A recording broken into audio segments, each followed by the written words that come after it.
अक्सर आपके बड़े बूढ़ों ने आपसे कहा होगा, ये संसार दुखों का मूल है और ईश्वर भक्ति उस दोस्त से दूर जाने का मार्ग है। किंतु सोचिए, यदि ये संसार दुखों का सागर होता तो क्या नियति आपको यहाँ जन्म लेने देती? क्या ईश्वर यहाँ पर अवतार लेते? जब समस्याओं पर हमारा वश नहीं चलता, हम आरोप लगाते हैं इस संसार पे, वहाँ के लोगों पे, सोचते हैं काश वो यहाँ पर आया ही नहीं होता। एक किसान बंजर धरती पर जाता है और अपने परिश्रम से उसे लहलहाते खेत में परिवर्तन करता है। एक दर्जी जिसके पास एक सामान्य सा वस्त्र आता है, अपने परिश्रम से उसे एक सुंदर वेश में परिवर्तित कर देता है। आप भी परिश्रम कीजिए। ये महत्वपूर्ण नहीं है कि आप किस संसार में आए, ये महत्वपूर्ण नहीं है कि आप यहाँ कैसे आए। यदि कुछ महत्वपूर्ण है तो वो है कि जब आप गए तब आप इस संसार को कैसा छोड़ के गए। तो ये सोच के जिए कि जो किसी के लिए नर्क है उसे किसी का स्वर्ग बनाकर निकलोगे तो आपका जीवन और आपका संसार दोनों धन्य हो जाएंगे। श्री कृष्ण कहते हैं, इंसान कितना भी परिश्रम कर ले या मन्नतें कर ले, समय से पहले किसी को कुछ नहीं मिलता। जिसको कभी कुछ नहीं मिला उसने समय की प्रतीक्षा नहीं की। जीवन में जितना संघर्ष करोगे सफलता की कीमत उतनी ही अधिक होगी, क्योंकि हीरे को तराशने में कई जख्मों से गुजरना पड़ता है। इस दुनिया में जो लोग भी सफल हुए हैं उन्हें कोई वरदान नहीं था, न ही उनका कोई विशेष जन्म था। वो अपनी मेहनत और कर्मों से ही महान बने हैं। जो मनुष्य धोखे से या कूटनीति से सफलता हासिल करता है वह सबसे बड़ा पापी होता है, क्योंकि शायद उसने किसी जरूरतमंद का जीवन तबाह किया हो। किसी कार्य के प्रति अगर आपका नजरिया तथा लगन है तो वह कार्य ना जानते हुए भी आपको आधी सफलता तो दिला ही देता है। किसी भी अच्छे कार्य को शुरू करने के लिए कभी भी शुभ मुहूर्त की तलाश ना करें, क्योंकि शुभ मुहूर्त तो वही था जब आपने उसके बारे में सोचा था। बाहरी सुंदरता की ओर कभी भी आकर्षित मत होना, क्योंकि अक्सर खूबसूरती में कई राज समाये होते हैं। जो काम आपसे हो सकता है वो कभी भी दूसरों से मत कराना, क्योंकि अक्सर लोगों में गलतफहमी उत्पन्न हो जाती है। कर्मों की गति इतनी प्रभावशाली होती है कि वह मरने के बाद भी आपका पीछा नहीं छोड़ती। इसलिए कभी भी अधर्म कार्य मत करना। कभी भी ये मत सोचो कि मैं उस कार्य को कल करूँगा, वह कल कभी नहीं आता, बल्कि आपने अपने जीवन का एक और दिन बर्बाद कर दिया। जब भी हम किसी के लिए बुरे शब्दों का प्रयोग करते हैं तो वह हमारे ऊपर ही हावी होते हैं, क्योंकि उसमें दूसरे का कोई दोष नहीं होता।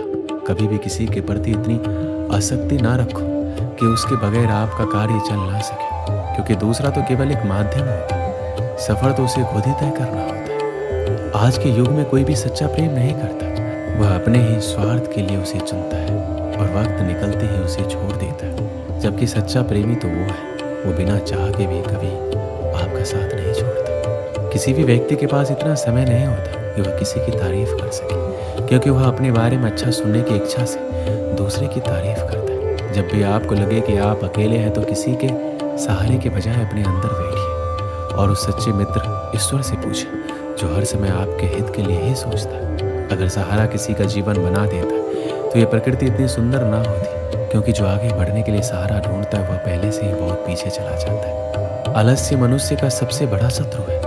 जिस शरीर में रहता है उसका नाश कर देता है। व्यायाम करने से हमारा शरीर और मन जिस प्रकार से स्वस्थ होते हैं, उसी प्रकार से नियमित ध्यान करने से मस्तिष्क और हृदय पवित्र होता है। आलसी व्यक्ति के अंदर कभी विद्या का वास नहीं होता, बल्कि कुरीति तथा कुभावना का विकास होता है। सत्य की हमेशा जिस प्रकार से जीत होती है उसी प्रकार से परिश्रम की भी जीत होती है, भले ही उसमें थोड़ा समय अधिक लगता है। ज्ञान तो लगभग सभी के अंदर एक जैसा ही होता है, किंतु कुछ लोग उसको अपनी आदत बना देते हैं और कुछ लोग उसको अपनी सबसे बड़ी भूल बना देते हैं। श्री कृष्ण कहते हैं, हमारे पास अक्सर बहुत लोग आते हैं, कुछ को हम समय देते हैं, कुछ का हम तिरस्कार करते हैं, किंतु तिरस्कार कभी नहीं करना चाहिए। किसी व्यक्ति के पास आपके आने के 3 मुख्य कारण होते हैं, भाव, अभाव और प्रभाव। यदि कोई आपके पास प्रेम भाव से आए तो उसे प्रेम दीजिए, सम्मान दीजिए। यदि कोई आपके पास अभाव में आए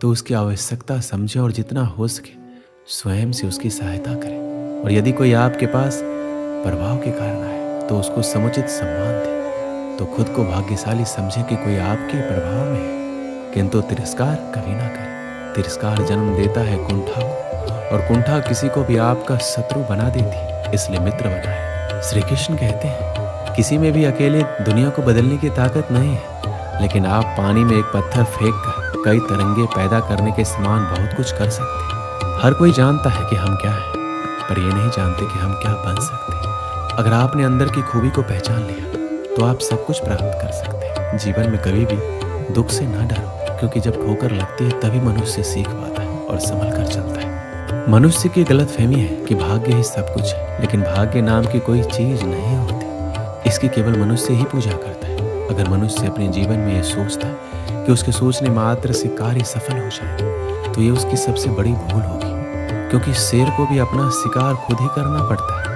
भाग्य तभी होता है जब मनुष्य कर्म करता है, और कर्म नहीं करता है तो वही भाग्य अभिशाप बन जाता है। मानव का भाग्य पूर्व जन्मों के कर्मों से बनता है, और वर्तमान जीवन में उस कर्म के प्रति कर्तव्यनिष्ठ होकर कार्य करने से ही वह सफल हो पाता है। मनुष्य को हमेशा ये सोचना अनिवार्य है कि जो भी कर्म मैं कर रहा हूँ उसके संतान पर वैसा ही प्रभाव पड़ेगा, अर्थात पुत्र के अंदर भी वही गुण विद्यमान होंगे। मानव के जीवन में संगति का असर बहुत पड़ता है।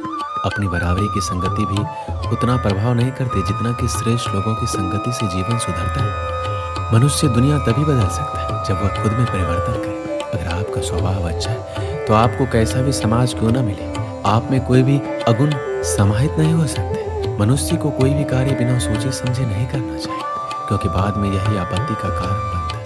और थोड़ा सोचे और कार्य को सफल करे। व्यक्ति को पता रहता है कि लोभ ही उसके दुखों का और विनाश का कारण है, फिर भी उसे छोड़ना नहीं चाहता, जबकि छोड़ने में ही भलाई है। जीवन में याद रखना, कभी किसी कसमों का अग्रणी मत बनना, क्योंकि कार्य सिद्ध होने पर सबको शाबाशी मिलती है और बिगड़ने पर उसी व्यक्ति को क्षति पहुंचती है। ऐसा जन्म भी किसी किसी का होता है जो जीवन में कितना भी संकट क्यों ना आ जाए, वो कभी अपना धैर्य नहीं खोते, और वही व्यक्ति महान लोगों की श्रेणी में गिने जाते हैं। एक राज्य में श्याम नामक युवक रहता था। एक बार उसने राजा के किसी आदेश की अवहेलना कर दी। अपने आदेश की अवहेलना राजा को कतई गंवारा नहीं था। जो भी उसके आदेश की अवहेलना करता दंड का पात्र बनता। श्याम को भी सैनिक बंदी बनाकर राजा के समक्ष ले गए। बाहरी दरबार में राजा ने उसे मृत्यु दंड सुनाया। अपने मृत्यु दंड पे श्याम बोले, महाराज, आपके द्वारा दिया गया मृत्यु दंड सिरोधारी है, किंतु मृत्यु पूर्व मेरा आपसे एक निवेदन है, और वो ये है कि मुझे कुछ समय प्रदान किया जाए ताकि अंतिम बार मैं अपने परिवार से मिल सकूं। राजा ने एक सिरे से उसका यह निवेदन अस्वीकार कर दिया।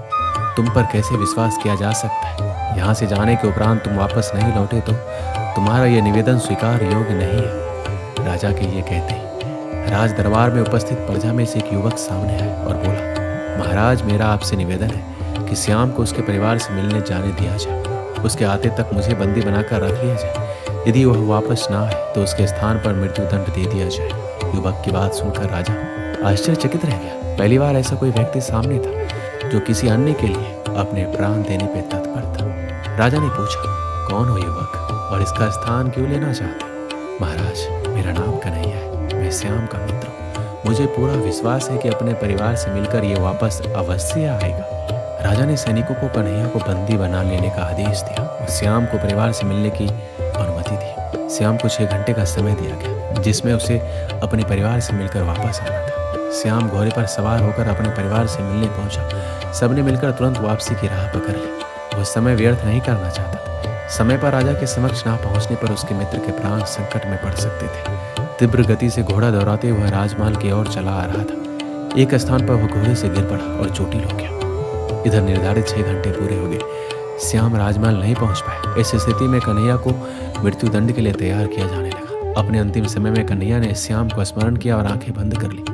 वह प्रसन्न था कि वह अपने मित्र के काम आ सका, किंतु अंतिम क्षण में श्याम राजमहल पहुंच गया। वह राजा से बोला, देरी के लिए क्षमा महाराज, मैं घोड़े से गिरने के कारण चोटिल हो गया था। अब मैं वापस आ चुका हूँ, कृपया मेरे मित्र कन्हैया को छोड़ दीजिए। श्याम का कथन सुनकर कन्हैया ऊंचे स्वर में बोला, मित्र तुम चले जाओ। श्याम बोला, नहीं मित्र, मेरा दंड तुम कैसे भोग सकते हो और मैं तुम्हें ऐसा कैसे करने को दे सकता हूँ? मेरा दंड है, मैं ही भोगूंगा।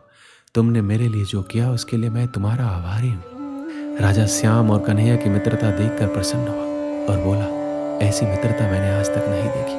मैं तुम दोनों से बहुत प्रसन्न हूँ और घोषणा करता हूँ कि तुम दोनों में से किसी को मृत्यु दंड नहीं दिया जाएगा, मैं तुम दोनों को स्वतंत्र करता हूँ। इस कहानी से क्या सीख मिलती है? सच्चा दोस्त एक अनमोल रिश्ता है जो जीवन का महत्वपूर्ण हिस्सा होता है। वह व्यक्ति जो हर घड़ी आप पर विश्वास करता है और आपके साथ खड़ा रहता है सच में महत्वपूर्ण होता है, क्योंकि वह आपके जीवन में साथी और समर्थन देता है। एक सच्चा दोस्त आपके सारे राज और बातें सुनता है, आपके साथ खुशियों में साझा करता है और आपके दुखों में सहानुभूति दिखाता है।